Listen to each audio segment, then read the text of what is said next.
দিনকাল এবার ভালোই যাচ্ছে। এবার আমাদের বাংলাদেশে অনেক ফসল উৎপাদন হয়েছে। যাক, ভারতের সাথে আর ব্যবসা বাণিজ্য করতে হবে না।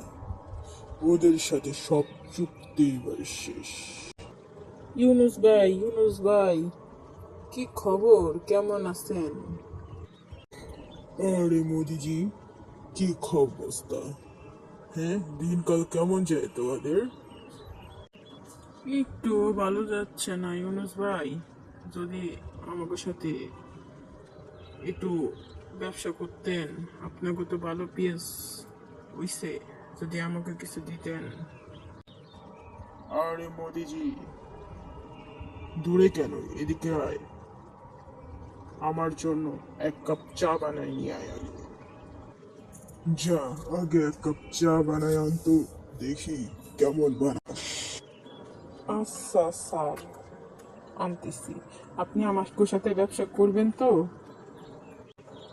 আগে যা বলছি তাই কর। যা, চা নিয়ে আয়। এই নেন স্যার আপনার চা বানাই আনছি। এখন আমার একটা কথা রাখবেন স্যার। বাহ মোদি, তুই তো চাটা খুব ভালোই বানাস। তো হঠাৎ চায়ের ব্যবসাটা ছাড়লি কেন? ইয়ে মানে স্যার, কি যে কইতেছেন?